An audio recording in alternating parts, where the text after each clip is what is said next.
David Lynch is one of the most influential and important directors of all time, as well as one of my favorites, and today I wanted to rank all of his movies, so I won't be including the show Twin Peaks, but the movie is on this list, so I will be ranking that. But, for the record, I do love the show, and would probably put it number 1 if I was including all of his works.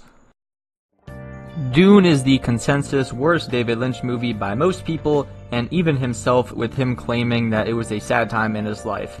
The man didn't have Final Cut, which obviously sucks, but let's be real, this movie wouldn't have been that great anyway. The most notable thing in this movie is the god-awful, embarrassingly bad effects that are honestly mind-blowing. Like, this came out 45 years after The Wizard of Oz, and looks 50 times worse. But that's not the only problem. The story is so rushed and confusing, and if I hadn't seen the newer Dune movies, I would have been absolutely lost at what was going on. Like, the whole Chani, I don't remember her name, character just gets screwed over so bad, and nobody other than Paul gets, like, any exposition. It's insane that they thought this would work in just one movie. Like, the amount of stuff they cut must have been insane. But with all these flaws, I still enjoyed this thing heavily, to be honest. This is the prototype so bad that it's good movie.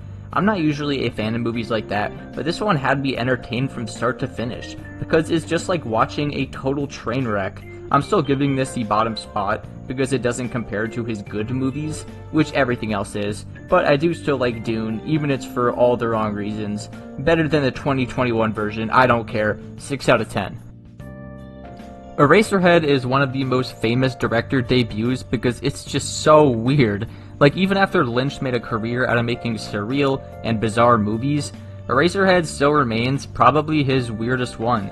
I've seen some people rank this movie really high, and I still think this movie is pretty damn good.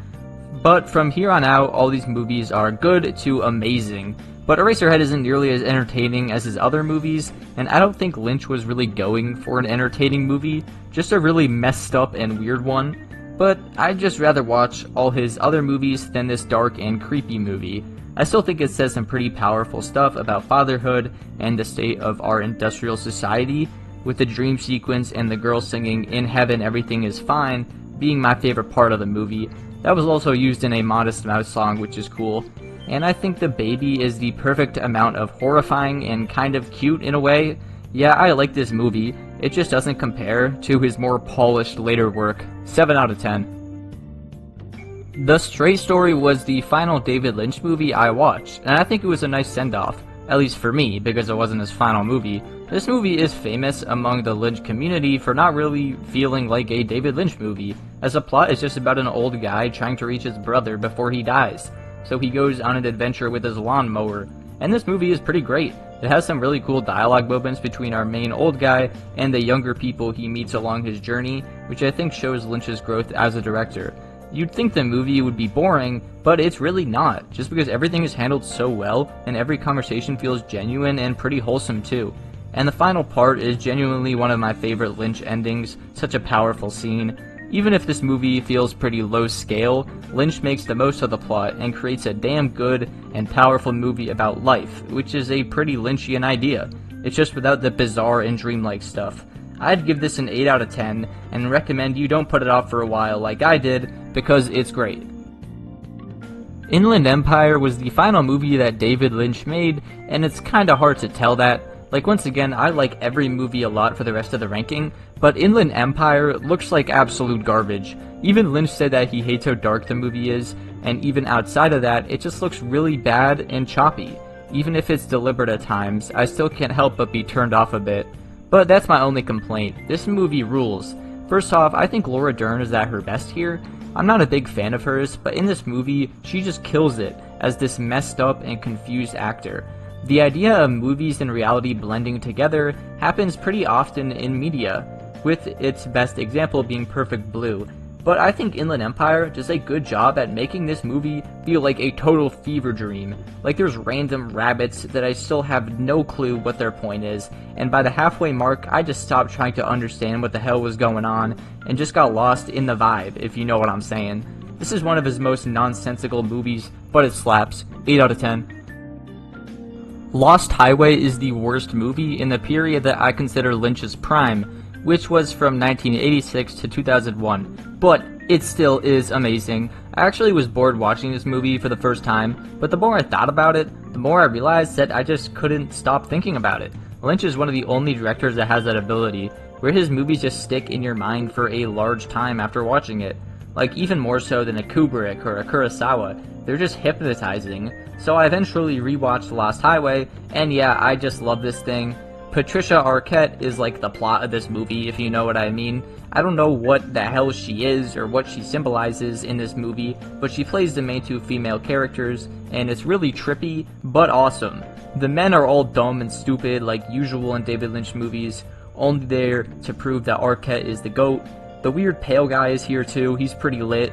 Yeah, you can kind of tell by this review, I don't really know what was happening in this movie, but it looks absolutely amazing, and Patricia Arquette looks absolutely amazing, and it inspired the Karma Police video, so 8 out of 10 movie. The top 5 are all some of my favorite movies of their respective eras, and just of all time, starting with Wild at Heart. This movie seems to be pretty controversial and polarizing in the community of David Lynch fans, but I just love it. The best part of this movie is just how funny it is. Like, all the acting is so over the top and absurd, especially from Nicolas Cage, that it ends up being so funny. Like, there's a moment where Nicolas Cage just breaks out in song with Laura Dern. It was pretty good here too, and that scene had me absolutely speechless, because like, what the hell is going on? There's like a floating witch that shows up, like Wizard of Oz style, and once again I was just totally lost in the best way possible, especially because of who plays that witch. This movie is pretty easy to follow until some certain stuff happens, which I actually liked because it led me to believe that it was normal, and then the weird stuff was way more effective when it actually happened. Willem Dafoe is here as well in one of his scariest and evilest roles, which he absolutely kills. This movie is really fun, with a few pretty messed up scenes, but they don't take away from the unserious vibe of the movie. In fact, they make it even more unserious in a way. This movie is mad fun, so 9 out of 10. Blue Velvet is probably Lynch's most accessible movie. Like, it has all the messed up sexual stuff and the crime, but it stays really entertaining and works most like a normal movie. But it's a really good movie. Like, this movie grips you immediately and has you locked in the entire time. It's some of the most intense stuff he ever did, with messed up criminals and multiple really disturbing romance plots. It never dies down. It starts like a normal crime movie, but then Dennis Hopper, who totally dominates this movie, shows up, and immediately you can tell David Lynch made this movie. His character is pure evil, treating Isabella Rossellini's character horribly and traumatizing Kyle MacLachlan's character right off the bat. And he provides some of the most intense and stressful scenes from any Lynch movie. But, like, there's this tragic energy he brings that I think makes Frank Booth one of the best movie villains of all time. Isabella Rossellini also has a very memorable character, with her representing just how horrible men in suburban America can be and how it can affect a woman. It's really sad, but also hypnotic in a messed up way. Like, the scene where she sings Blue Velvet is just too freaking good. This is the most Lana Del Rey David Lynch movie, and that's why it's a 9 out of 10 and one of his best. The Elephant Man I often see ranked lower by Lynch fans, and ranked higher by people that aren't part of his fandom, which I think is kinda unfair. This movie is amazing. It's really powerful, maybe his best acted movie, and also one of his best looking movies. The black and white works perfectly to set up the dark and evil world that the Elephant Man lives in. I think it's better used here than in Eraserhead. Anthony Hopkins is obviously one of the best actors of all time, and he's pretty much in his prime here, so it's expected that he's amazing, and he is, even though I think his best performance is in The Father. But I honestly think John Hurt as the Elephant Man steals the show. All the scenes where he gets emotional and cries or screams hit so hard, and you also totally believe all his traits, like that he originally can't talk. It's one of my favorite Lynch performances, to be honest, but the best part of this movie is how emotional and powerful it is. Like, a big part of this movie is just the Elephant Man talking to other people and learning about them, and it feels so good to see him acting as a normal person and receiving kindness from other people. Like, it's pretty simple, but it's done with so much care. And the ending, god damn, that ending had me wanting to cry like a damn baby. There's a scene near the end that's pretty messed up, Lynch style, but it picks itself up and delivers one of the best endings, honestly, of all time. From the scene at the play to the scene where he lies down, it's just so good. 10 out of 10.